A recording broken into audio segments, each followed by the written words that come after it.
Phone पर ही मुझे उसने कहा कि नवाज़ मेरी तबीयत ठीक नहीं रहती यार, मुझे मेरे लिए दुआ करना है। ऐसा भाई और ऐसा फ़नकार और ऐसा बाप शायद ही देखा होगा इतने से छोटे से पैकेज में। जी, अस्सलाम वालेकुम नाज़रीन। इस वक़्त हम जावेद कुटू साहब की रिहाइशगाह पर मौजूद हैं और उनके तमाम करीबी साथी यहाँ पर मौजूद हैं। सीनियर हमारे साथ आर्टिस्ट मौजूद हैं, ताहिर साहब, इनसे पूछते हैं। अस्सलाम वालेकुम सर। ये वालेकुम अस्सलाम सर, क्या हाल है सर, मेरा? आपका तो बड़ा दरीना ताल्लुकात है जावेद साहब के साथ। तकरीबन 35-40 साल का अरसा आपने भी इकट्ठे ही गुज़ारा है। किस किस्म की शख्सियत है और कितना बड़ा लॉस हुआ है इंडस्ट्री को?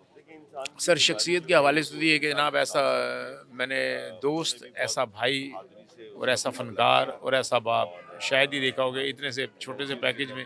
रब्बे करीम ने इतना कुछ उसमें फ़ीड किया हो। नो डाउट कि सच्ची मुच्ची का सुपरस्टार, सच्ची मुच्ची का एक बड़ा फ़नकार, हर बड़े बच्चों से लेकर फैमिली तक में यकसा मकबूल। और क्योंकि हमने तो इसकी शादी भी देखी हुई है कि ऐसे पाकिस्तान में इतनी बड़ी शादी नहीं होनी जो जावेद साहब की शादी हुई। और आज उसके मुझे नहीं था कि आज उसके जनाज़ों में भी हम आएँगे, इसके अफ़सोस पर भी आएँगे। हमें तो पता था कि अभी बहुत काम करना है। लेकिन उसने आज तक ये भी नहीं गिला किया कि पिछले दिनों से बीमार थे, बहुत अरसे से बीमार हैं, लेकिन आज तक उसने गिला नहीं किया और फ़ाइट करते रहे अपनी बीमारी से। अगर वो किसी के कंधे पे भी गए हैं, किसी की गोदी में भी गए हैं, कोई उसको उठा के भी ले गया, उसने फ़ील नहीं किया और उन्हें ये एहसास नहीं होने दिया कि मुझे इस चीज़ की मेरे में कमी रह गई या कुछ हो गया। उसने अल्लाह की रज़ा समझ के सब कुछ कबूल किया। ये बड़ी बात होती है कि माँ-बाप के लिए कि वो अपनी औलाद से खुश हो और कोई उन्होंने कभी गिला नहीं किया, फैमिली से कोई गिला नहीं किया। हमेशा तहो-दो अपने बहन-भाइयों के लिए, अपने बच्चों के लिए करते रहे। सर, आपकी कब आपसे मुलाकात हुई और क्या बातचीत हुई जो आपके अब तक याद है आपको? मेरी परसों फ़ोन पर बात हुई थी। मैं ऐसे आपसे क्यों झूठ बोलूँ कि फ़ोन पर ही मुझे उसने कहा कि नवाज़ मेरी तबीयत ठीक नहीं रहती यार, मुझे मेरे लिए दुआ करना है। तो मैंने कहा कि भैया तो हर वक़्त जब भी नमाज़ पढ़ता हूँ, दुआ करता हूँ, तो जावेद भाई आप तो घर के फ़र्द हो। जहाँ मैं अपने माँ-बाप को याद रखता हूँ, तो आप मेरे भाई हो, आपको भी मैं ज़रूर याद रखता हूँ। तो दुआ तो बहुत इस चीज़ का वो मेरे घर का बड़ा अहम फ़र्द था, तो घर में आते थे जब भी, तो बच्चों से भी कहते थे कि अब अगर आपका बाप कुछ कहता तो मुझे कहना, मैं फिर इसको डाँटूँगा मैं।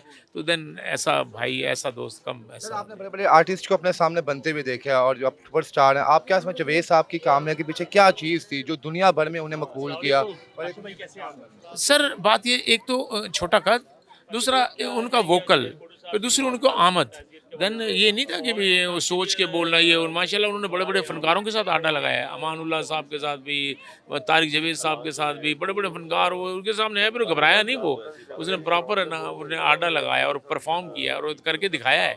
और फिर लोग इसकी बात को ना बड़ा ये लेते थे, वरना इस इतने से कद की आवाज़ इतनी वसीह नहीं होती है, लेकिन स्टेज पर वो क्योंकि वोकल हमारे यहाँ माइक का रिवाज नहीं है स्टेज पर, तो आपको लाउड ही बोलना पड़ता है। तो जावेद साहब ने हमेशा उस पैनल पे जाके उस रेंज के साथ भी बात की है और माशाल्लाह और कामयाबियों से रब्बे करीम ने हमकिनार किया और दुनिया में उनका ऐसे ही नहीं नाम जावेद कोटू बना। आपको लगता है बीइंग अ आर्टिस्ट आप दोस्त भी हैं और आप जैसे बड़े-बड़े फनकार और भी हैं, क्या उन सफ़ेद पोशी में उन्होंने ज़िंदगी गुज़ारी? क्या फनकारों को उनके साथ आना चाहिए था? बेशक उन्होंने किसी के आगे हाथ नहीं फैलाया।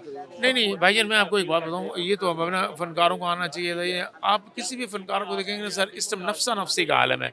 हर बंदे को अपने घर की पड़ी हुई है, हर बंदा टेंशन में है।